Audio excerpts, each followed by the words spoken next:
कैसे? आइए देखते हैं इस किचन पॉलिटिक्स की कहानी में। एक दिन किचन में, माँ जी, आज मैं बना रही हूँ मेथी की सब्जी। इस खाने से घर वालों के पेट की सारी समस्या खत्म हो जाएगी। और मैं बना रही हूँ तड़के वाली छाछ, जिसे पीते ही गैस की समस्या कभी नहीं होगी। दोनों अपने अपने खाने को लेकर टेबल पर पहुंच जाती हैं।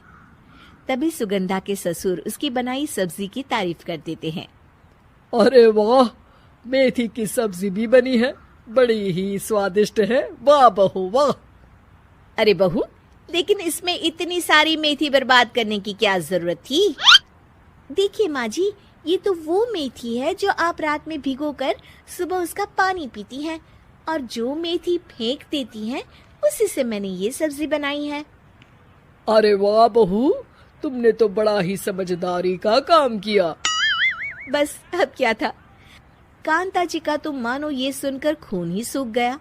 वो फैसला कर लेती है कि किसी भी तरह वो अपने खाने की तारीफ लेकर ही रहेगी और सुगंधा को किचन में उसकी कमियां गिनाएगी।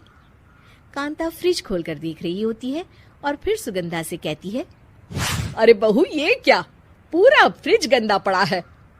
तभी वहां सुगंधा का पति आ जाता है। वो सुगंधा को डांट कर कहता है, सुगंधा, तुम्हें कितनी बार कह रखा है कि वायरस फैल रहा है, साफ सफाई का पूरा ख्याल रखना है, लेकिन तुम किचन में इतनी गंदगी रखोगी तो कैसे चलेगा। सुगंधा सास की तरफ देखती है जहां वो मुस्कुरा रही होती है। सुगंधा समझ जाती है कि सास ने उससे बदला लेने के लिए ये सब किया है। दोनों रात के खाने की तैयारी में लग जाती हैं। दोनों ना एक दूसरे की तरफ देखती हैं और ना ही एक दूसरे से बातें करती हैं। रात को खाने की टेबल पर एक एक कर दोनों कई तरह के अलग अलग व्यंजन टेबल पर लगा देती हैं और अपने अपने पति के पास जाकर खड़ी हो जाती हैं। अरे खाइए जी खाइए, मैंने बड़ी मेहनत से बनाया है। प्लेट में वो खाना डालती हैं।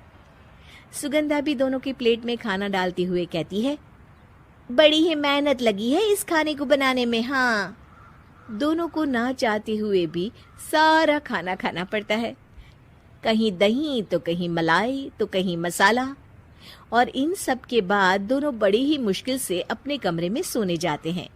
लेकिन अगली सुबह सुगंधा का पति चिल्ला रहा होता है, हाय रे, हाय मेरा तो पेट खराब हो गया, हाय माँ बहुत दर्द हो रहा है। तो वहीं कांता के कमरे से भी कुछ ऐसी ही आवाज आने लगती है। हे भगवान, इस सास बहू की लड़ाई हमारी जान लेकर रहेगी। जाओ कोई डॉक्टर को बुला कर लाओ। डॉक्टर आते हैं। दोनों को देखकर कांता और सुगंधा से कहते हैं, देखिए, आप दोनों इन्हें खाने में हल्का ही दीजिएगा। हो सके तो रात का खाना जल्दी खाया करे और वॉक किया करे। इतना कहकर डॉक्टर वहां से चले जाते हैं। जिसके बाद एक बार फिर से दोनों बहुएं किचन में जाती हैं और खाना बनाने में लग जाती हैं। रात में खाने के टेबल पर दोनों एक बार फिर से खाना लगाने लगती है। पापा जी, मैंने ये पतली मूंग की दाल की खिचड़ी के साथ ये पापड़ और पुदीने की चटनी भी बनाई है।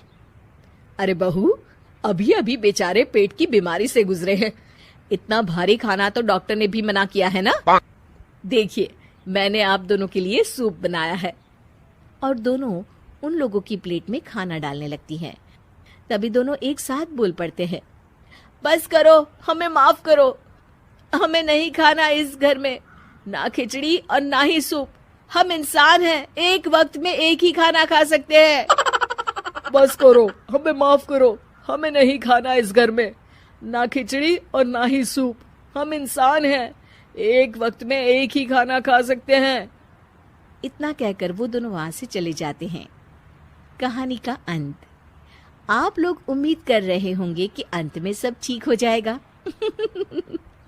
नहीं जनाब, अगर सास बहू के बीच सब ठीक हो जाए तो आप ये सीरीज देखे ही क्यों?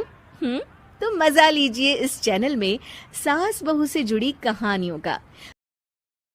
क्या कॉपीराइट आ जाए?